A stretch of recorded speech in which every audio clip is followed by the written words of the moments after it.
Bismillahirrahmanirrahim. Assalamualaikum warahmatullahi wabarakatuh. Alhamdulillah. Alhamdulillahilladzi arsala waliyahum bil huda wa dinil haq lidhirahu ala dini kullihi wa kafa billahi syahida. Asyhadu an la ilaha illallah wa syarikalah wa asyhadu anna subhanahu abduhu wa waliyuh. Allahumma sholli wa sallim ala sayyidina subhanahu waliyullah ala alihi washabihi ajmain wa ba'du. Hari ini wal hadir rahimakumullah, kami tim Raja Nusantara akan mempersiapkan dan menyajikan tentang peristiwa Isra dan Mi'raj.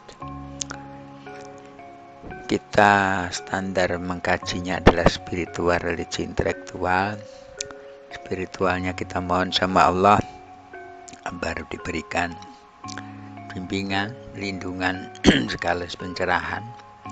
Kemudian religinya kita ngambil surat Al-Isra ayat 1 dan surat An-Najm ayat 1 sampai 25. Kemudian untuk intelektualnya kita kolaborasi dengan ChatGPT yang akan kita masukkan pertanyaan tentang tafsir Al-Quran surat Al-Isra dan surat An-Najm ayat Al-Isra ayat 1 dan An-Najm 1 sampai 25. Kita mulai dari surat Al-Isra, dari religinya ayat 1. A'udzubillahi minasyaitonirrajim. Bismillahirrahmanirrahim.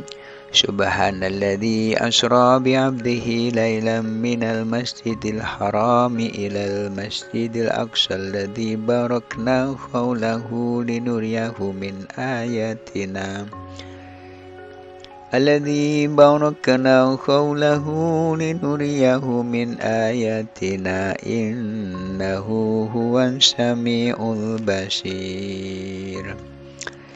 Yang artinya ini Isra dan dari Mekah ke Baitul Maqdis sebagai penghormatan terhadap Nabi Muhammad SAW.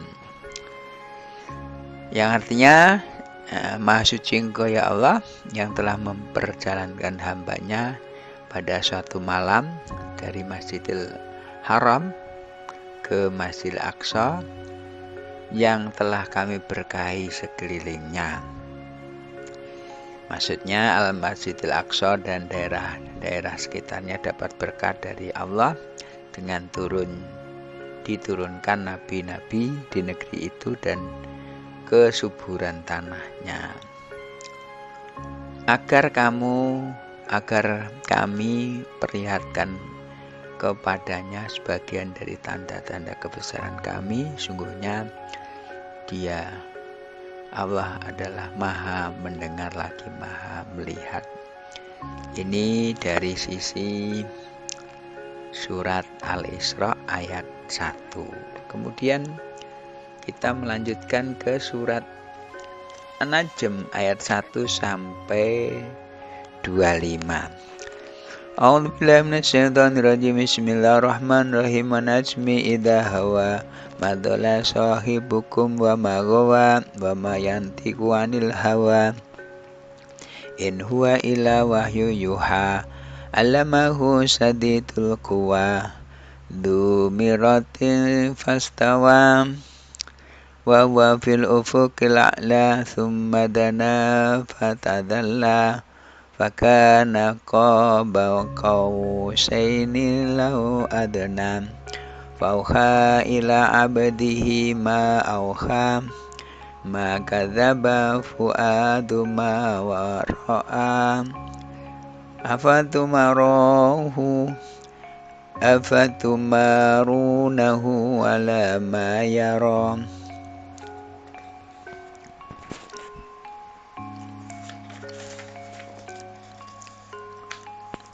Walaqad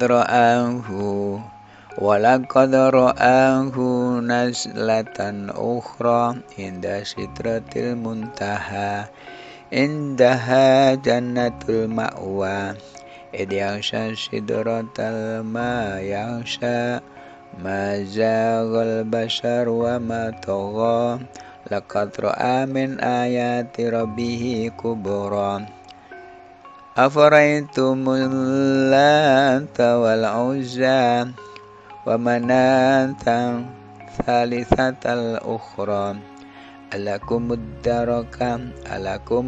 dakaru walahul unsa tilka idza qismatun diza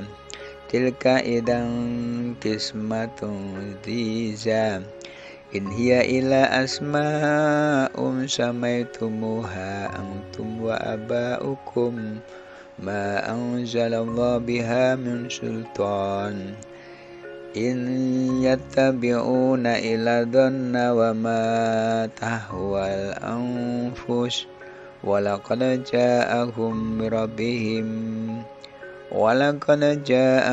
mirabbihimul huda am lil insani ma tamanna walillahil akhiratu wal ula. Sadaqallahul adzim. Yang artinya, dengan menyebut nama Allah yang Maha Pengasih lagi Maha Penyayang, Tuhan bersumpah bahwa wahyu yang diturunkan kepada Nabi Muhammad SAW adalah benar. Ayat 1, demi bintang ketika terbenam. Ayat 2, kawanmu Muhammad tidak sesat dan tidak pula keliru. 3, ayat 3, dan tidaklah yang diucapkan itu Al-Quran menurut kemauan hawa nafsunya. 4, ucapannya itu tidak lain hanyalah wahyu yang diturunkan kepadanya. 5, yang diajarkan kepadanya oleh Jibril yang sangat kuat. 6, yang punyai akal yang cerdas, dan Jibril itu menampakkan diri dengan rupa yang asli. 7, sedang dia berada di ufuk yang tinggi. 8, kemudian dia mendekat lalu bertambah dekat lagi. 9, maka jadilah dia dekat pada Muhammad sejarak 2 ujung busur panah atau lebih dekat lagi. 10, lalu ia menyampaikan kepada hambanya Muhammad apa yang telah Allah wahyukan. 11, hatinya tidak mendustakan apa yang telah dilihatnya. Nah, ini ayat, maksudnya ayat 4-11 menggambarkan peristiwa turunnya wahyu yang pertama di Gua Hira. Maka, ada 12, maka apakah kamu musyrikin Mekah hendak membantahnya tentang apa yang telah dilihatnya. Ayat ke-13, dan sungguhnya Muhammad telah melihat Jibril itu dalam rupanya yang asli pada waktu yang lain. 14, yaitu di Sidratul Muntaha. Sidratul Muntaha atau tempat yang paling tinggi di atas langit ke-7 yang telah dikunjungi Nabi ketika Mi'raj, yaitu langit ke-8. 15, di dekatnya ada surga tempat tinggal. 16, Muhammad melihat Jibril ketika Sidratul Muntaha diliputi oleh sesuatu yang meliputinya. 17, penglihatannya Muhammad tidak berpaling dari yang dilihatnya itu dan tidak pula melampauinya. 18, sungguhnya dia telah melihat sebagian tanda-tanda kuasaan Tuhannya yang paling besar. Kemudian 18, maka apakah patut kamu orang-orang musyrikin menganggap Al-Lata dan Al-Uzza. 20, dan mana yang ketiga yang paling kemudian sebagai anak perempuan Allah. Maksudnya Al-Lata, Al-Uzza, dan Mana adalah nama-nama berhala yang disembah orang Arab Jahiliyah dan dianggapnya anak-anak perempuan Tuhan. 21, apakah pantas untuk kamu anak laki-laki dan untuk Allah anak perempuan? 22, yang demikian itu tentulah suatu pembagian yang tidak adil. 23, itu tidak lain hanyalah nama-nama yang kamu dan bapak-bapak kamu mengadakannya. Allah tidak menurunkan sesuatu keterangan pun untuk menyembahnya. Mereka tidak lain hanyalah mengikuti sangkaan-sangkaan dan apa yang diingini oleh hawa nafsu mereka, dan sungguhnya telah datang petunjuk kepada mereka dari Tuhan mereka. 24. Atau apakah manusia akan mendapatkan segala yang dicita-citanya? 25. Tidak, maka hanya kepunyaan Allah kehidupan akhirat dan dunia ini. Hadirin, kemudian kita lanjut ke info dari ChatGPT bahwa kita mengkonfirmasi spiritual, religi, dan intelektualnya kita menggunakan standar ChatGPT.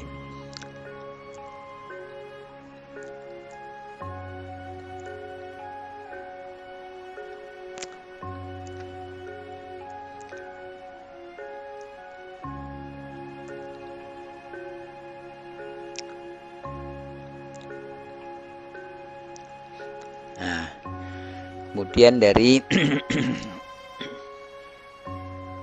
ChatGPT kami sampaikan pertanyaan sebagai berikut.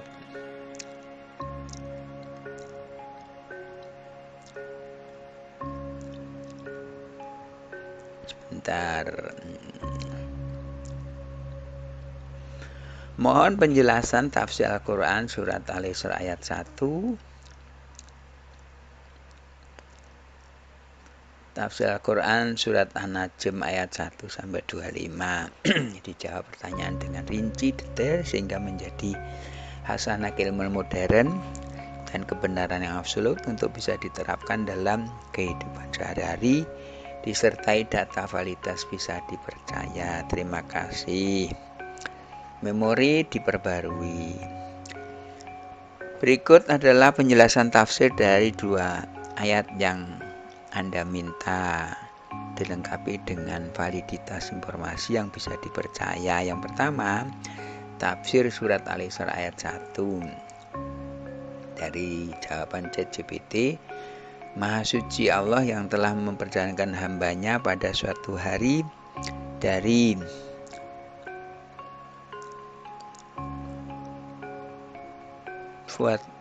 Maha suci Allah yang telah memperjalankan hambanya pada suatu malam dari Masjidil Haram ke Masjidil Aqsa yang telah kami berkahi sekelilingnya agar kami perlihatkan kepadanya sebagian dari tanda-tanda kebesaran kami. Sungguhnya Dia Maha mendengar lagi Maha melihat. Penjelasannya, ayat ini berbicara tentang peristiwa Isra Nabi Muhammad SAW, perjalanan malam yang penuh mukjizat dari Masjidil Haram di Mekkah ke Masjidil Aqsa di Yerusalem. Peristiwa ini adalah bagian dari perjalanan spiritual Nabi yang kemudian dilanjutkan dengan Mi'raj, di mana beliau naik ke langit untuk wahyu yang diperintahkan sholat 5 waktu. Tafsir ini mengandung beberapa poin. Yang pertama, Isra dan Mi'raj merupakan bukti mukjizat dan kebesaran Allah SWT yang memperjalankan hambanya Nabi Muhammad SAW sebagai bentuk penghormatan dan keistimewaan. Yang kedua, keberkahan wilayah di sekitar Masjid Aqsa disebutkan karena wilayah tersebut menjadi penting bagi berbagai agama samawi termasuk Yahudi, Kristen, dan Islam. Yang tiga, tanda-tanda kebesaran Allah yang diperlihatkan kepada Nabi Muhammad mencakup peristiwa-peristiwa ajaib dan pandangan spiritual yang disaksikan selama perjalanan tersebut. Validitas keilmuan peristiwa ini tercatat dalam hadis-hadis sahih seperti diriwayatkan oleh Sahih Bukhari dan Muslim. Banyak ulama termasuk Imam Ghazali dan Ibnu Katsir, memberikan tulisan mendalam tentang Isra dan Mi'raj sebagai mukjizat yang tidak bisa diterangkan dalam hukum fisika biasa, melainkan sebagai tanda kekuasaan Allah Subhanahu wa taala. Kemudian tafsir surat An-Najm ayat 1 sampai 25. ChatGPT menjawab, surat An-Najm dimulai dengan sumpah atas bintang. Ayat ini berhubungan dengan perjalanan Mi'raj Nabi Muhammad SAW. Ayat 1 sampai 14. Demi bintang ketika terbenam, kawanmu Muhammad tidak sesat dan tidak pula keliru. Dan tidaklah yang diucapkan itu Quran menurut kemauan hawa nafsu. Ucapan itu tidak lain hanyalah wahyu yang diwahyukan kepadanya. Tafsir ayat 1 sampai 4. Allah bersumpah demi bintang yang jatuh, menunjukkan kekuatan tanda-tanda alam sebagai bukti kekuasaannya. Nabi Muhammad SAW ditegaskan sebagai orang yang benar, tidak mengikuti kesesatan atau kebohongan, melainkan menerima wahyu langsung dari Allah Subhanahu wa taala. Kemudian ayat 5 sampai 18.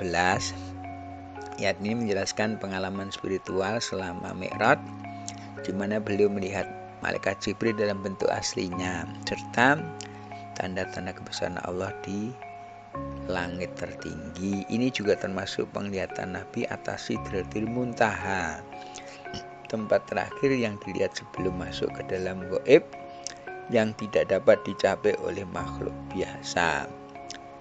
Kemudian ayat 19 sampai 25. Maka apakah patut kamu, hei orang-orang musyrikin, menganggap Al-Lata dan Al-Uzza dan Manat yang ketiga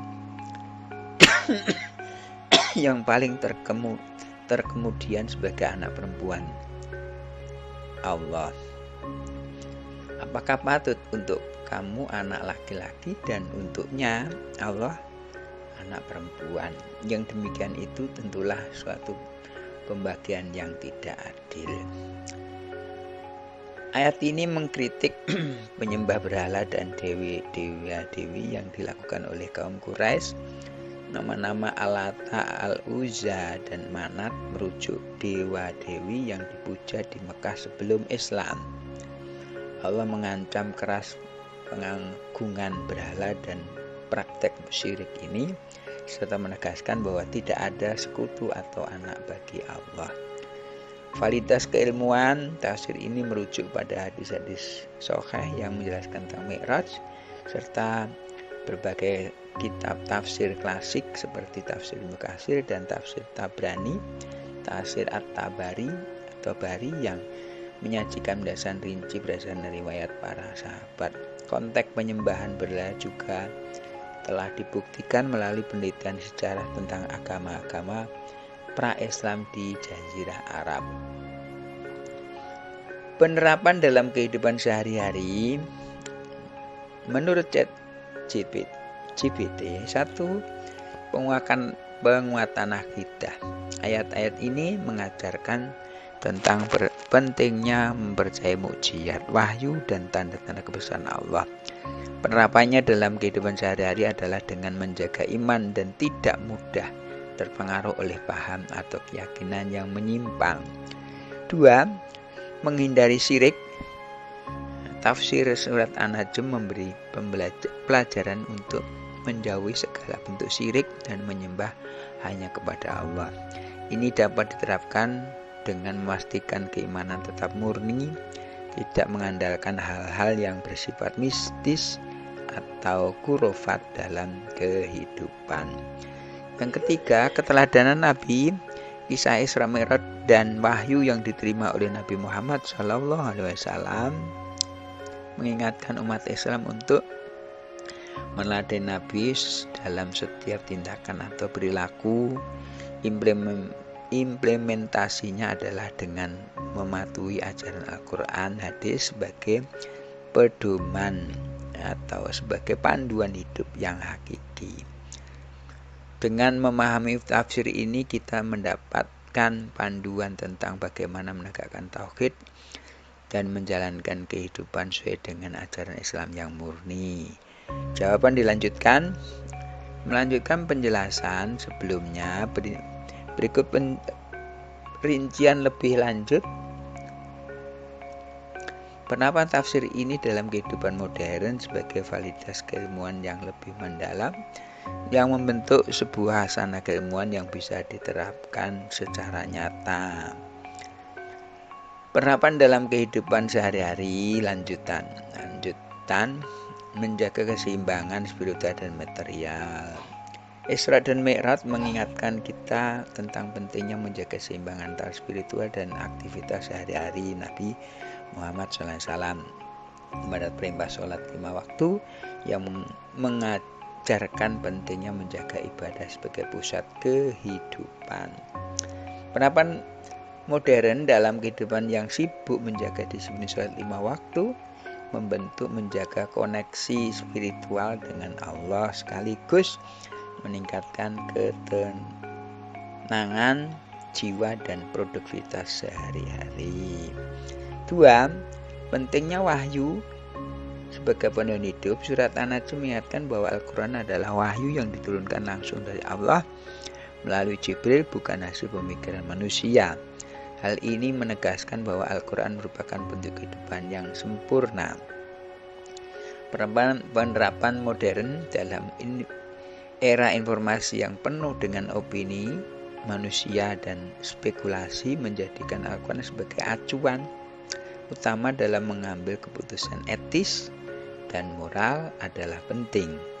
Ini dapat diterapkan dalam berbagai bidang seperti pendidikan, bisnis, dan pemerintahan, di mana nilai-nilai Al-Quran seperti keadilan, kejujuran, dan tanggung jawab harus selalu menjadi dasar. Yang 3, penolakan terhadap penyembahan berhala dalam bentuk modern. Tafsir tentang penyembahan berhala dalam surat An-Najm tidak hanya terbatas pada berhala fisik seperti Al-Lata, Al-Uzza, tapi juga bisa disahkan secara simbolis sebagai bentuk penyembahan terhadap hal-hal duniawi seperti harta, kekuasaan, dan kedudukan. Penerapan modern menjauhkan diri dari berhala modern seperti tidak membiarkan ambisi duniawi menguasai kehidupan kita. Ini bisa dilakukan dengan menerapkan prinsip-prinsip moderasi dalam mengejar harta dan posisi, serta tetap menempatkan akhirat sebagai tujuan utama. Validitas keilmuan yang dapat dipercaya, sumber tafsir yang terpercaya, penafsiran mengenai Isra Mi'raj dan keistimewaan spiritual Nabi Muhammad SAW telah ditulis secara mendalam kitab-kitab klasik seperti tafsir Ibnu Katsir, tafsir Qurtubi, dan tafsir Jalalain. Ketiga tafsir ini dianggap sebagai sumber utama dalam memahami konteks ayat-ayat ini karena mereka menandarkan tafsir mereka pada hadis-hadis yang sahih. Rujukan hadis sahih. Peristiwa Isra Mi'raj dijelaskan dengan sangat rinci dalam Sahih Bukhari dan Sahih Muslim. Hadis-hadis ini mencatat bagaimana Nabi Muhammad SAW mengalami perjalanan spiritual yang luar biasa, termasuk pertemuan dengan para nabi terdahulu dan pengalaman naik ke Sidratil Muntaha. Untuk memperkuat keaslian peristiwa ini, banyak ulama kontemporer yang juga menggunakan sumber-sumber hadis ini sebagai dasar menjelaskan konsep Isra Mi'raj dalam kajian ilmiah modern. Kemudian dari kajian sejarah dan arkeologi. Dari sisi sejarah, penyebutan Masjidil Aqsa sebagai bagian dari perjalanan Isra menunjukkan keberadaan bangunan suci ini sebagai tempat sejarah yang diakui dalam 3 agama Yahudi, Samawi, Islam, Yahudi, dan Kristen. Sejarah Islam juga mencatat bahwa Nabi Muhammad SAW menjadikan Masjidil Aqsa sebagai kiblat pertama sebelum diubah ke Ka'bah. Arkeologi juga mendukung validitas dari eksistensi situs-situs yang disebutkan dalam Isra Mi'raj. Berbagai penelitian di wilayah Yerusalem menguatkan beberapa tempat suci yang disebut dalam Al-Quran. Kesimpulan dan penutup dari tafsir yang penerapannya dalam kehidupan sehari-hari, kita dapat mengambil pelajaran yang kuat tentang pentingnya, yaitu mengukuhkan keimanan melalui pemahaman atas wahyu Allah yang diturunkan kepada Nabi Muhammad SAW, menjaga keseimbangan spiritual dan kehidupan dunia melalui disiplin ibadah teratur dan tujuan hidup yang jelas, menjauhi bentuk-bentuk penyembahan modern terhadap harta, kekuasaan, dan hal-hal duniawi dengan menempatkan Allah sebagai pusat dari setiap aktivitas hidup kita. Dengan demikian, tafsir dari surat Al-Isra ayat 1 dan surat An-Najm 1-2 ini memberikan landasan kuat untuk mengarahkan umat Islam dalam menjalani kehidupan yang lebih baik berdasarkan tauhid dan nilai-nilai wahyu yang murni. Jawaban dilanjutkan melanjutkan penjelasan sebelumnya. Kita memperdalam penerapan praktis dari tafsir surat Al-Isra ayat 1 dan surat An-Najm ayat 1-25 dalam konteks kehidupan modern lebih rinci. Implementasi dalam kehidupan sehari-hari lebih rinci. Yang pertama, penguatan etos kerja dan spiritual di tempat kerja. Surat Mi'raj memberikan pelajaran tentang perjalanan spiritual yang menuntut keimanan yang tinggi serta disiplin dalam menjalankan tugas ibadah. Perintah sholat 5 waktu yang diterima Nabi Muhammad SAW merupakan bentuk pengabdian harus dilaksanakan dengan taat. Kemudian penerapan modern dalam konteks kehidupan profesional, kita bisa menerapkan ajaran ini dengan disiplin dan dedikasi dalam bekerja, namun tetap menjaga spiritual kita. Spiritualitas kita. Sholat menjadi titik balik dari rutinitas duniawi, membawa kesadaran bahwa pekerjaan duniawi hanyalah sementara. Tujuan akhir adalah mengabdi kepada Allah. Dengan begitu, seseorang bisa bekerja dengan niat ibadah, menjadikan pekerjaan sebagai bentuk pengabdian. Yang kedua, penghormatan tempat-tempat suci dan warisan spiritual. Surat Al-Isra menyoroti pentingnya Masjidil Aqsa, tidak hanya sebagai tempat perjalanan Nabi Muhammad SAW, tapi juga sebagai tempat yang diberkahi dan memiliki sejarah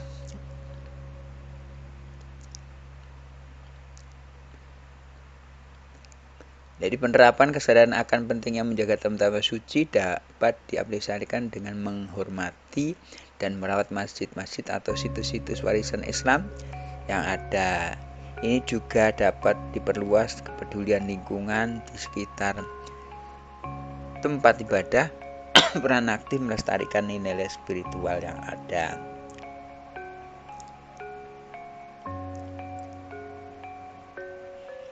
Nomor 2, kita lanjutkan. Menghormati tempat-tempat suci dan warisan spiritual. Surat Mi'raj menyoroti pentingnya Masjidil Aqsa tidak hanya sebagai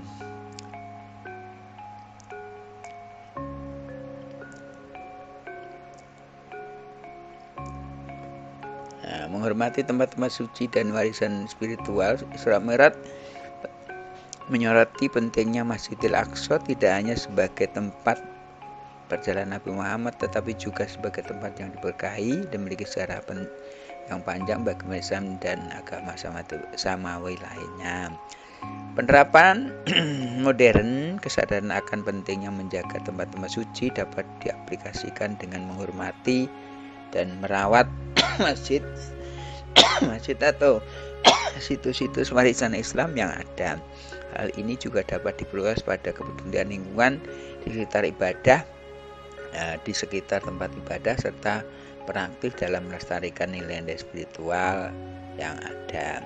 3. Menjaga pandangan lurus terhadap kehidupan. Dalam ayat ayat awal surat An-Najm, Nabi Muhammad SAW dipuji karena tidak berbicara berdasarkan hawa nafsu, melainkan wahyu, melainkan mengikuti wahyu Allah. Ini menunjukkan pentingnya memiliki kompas moral yang jelas dalam kehidupan. Penerapan modern dalam kehidupan sehari-hari menjaga integritas dan prinsip moral merupakan refleksi dari ajaran ini, baik dalam urusan pribadi maupun profesional. Seorang muslim diajarkan untuk tidak tergoda oleh keinginan duniawi yang bersifat sementara. Nilai-nilai Quran seperti kejujuran, keadilan, dan empati harus menjadi dasar pengambilan keputusan sehari-hari. 4. Menghindari kedengkian, persaingan yang tidak sehat. Ayat-ayat An-Najm yang mengecam penyembahan berhala menekankan perlunya membersihkan hati dari syirik dalam segala bentuknya. Secara simbolis hal ini juga dapat diartikan sebagai menghindari perasaan dengki dan kompetisi tidak sehat yang bisa mengarahkan seorang kepada penyimpangan moral.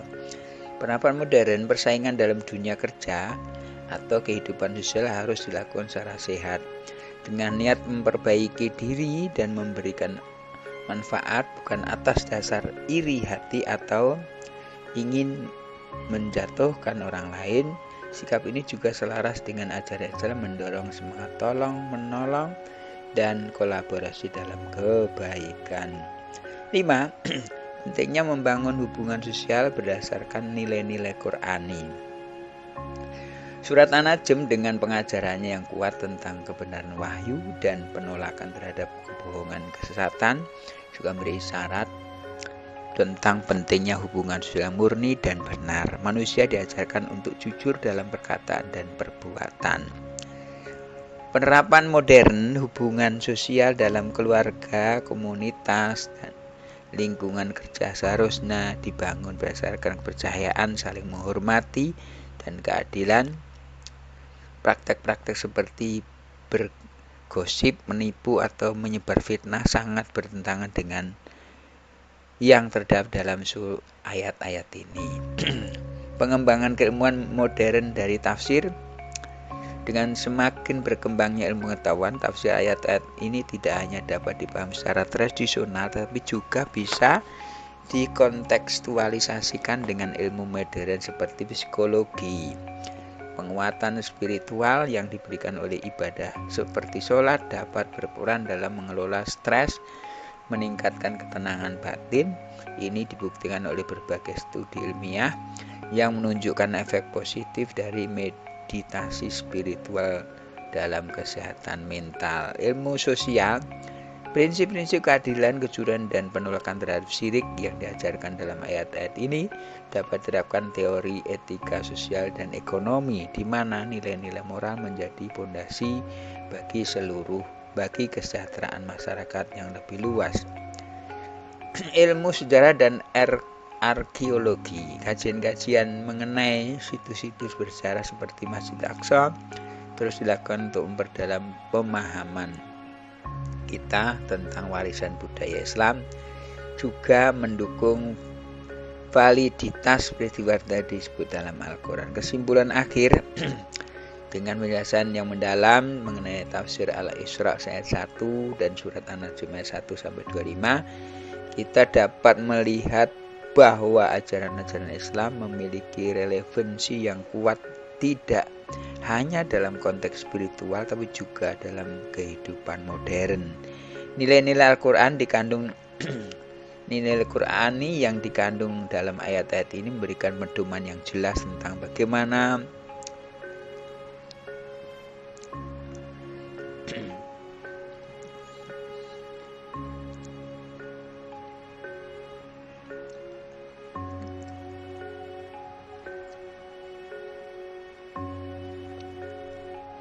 bagaimana hidup dengan integritas, penjagaan spiritualitas, menghormati tempat-tempat suci, dan menjauhi segala bentuk penyimpangan moral. Validitas tafsir ini didukung oleh sumber-sumber otoritatif seperti kitab tafsir klasik yang diakui secara luas serta hadis sahih yang menjadi rujukan utama. Dengan mengamalkan nilai-nilai ini dalam kehidupan sehari-hari, kita dapat membangun kehidupan yang lebih harmonis, adil, dan penuh dengan ketenangan batin secara selaras dengan ajaran Islam yang sejati. Semoga penjelasan ini menjadi tambahan ilmu yang bermanfaat dan membantu dalam menjalani kehidupan yang lebih baik, baik dari segi spiritual maupun moral. Terima kasih atas informasinya, sangat bermanfaat untuk dakwah Islam. Salam dari Erospati SAGFM. Kemudian dijawab oleh ChatGPT, memori diperbarui. Terima kasih kembali Pak Suparti, saya senang informasi ini bermanfaat untuk dakwah Islam. Semoga Allah SWT selalu memberikan kemudahan dalam setiap langkah dakwah Anda. Salam hangat ChatGPT. Hadirin, ini sengaja kita ambil dari ChatGPT untuk bisa mentransfer knowledge ke dunia bahwa Quran adalah pedoman yang selaras dengan fitrah manusia, dan Quran adalah diawali dengan kebenaran yang absolut, sehingga Quran akan bisa dijadikan rujukan sepanjang masa dan ditafsiri sesuai dengan kebutuhan dunia modern. Maka dengan kita melibatkan ChatGPT, berarti modernitas dan juga keunggulan Al-Quran terbukti dan memang bisa diakui oleh siapapun, dan Quran adalah kebenarannya betul-betul absolut dan diterima oleh keilmuan dan bermanfaat untuk kehidupan. Barakallahu fil Qur'an azim wa nafi ayati wa dzikrihim taqabbal minkum kala hadza assalamu alaikum muslimin muslimat wal mu'minina wal mu'minat fastaghfiru furahim sallallahu alaihi wasallam radawahum alhamdulillahil alamin. Assalamualaikum warahmatullahi wabarakatuh.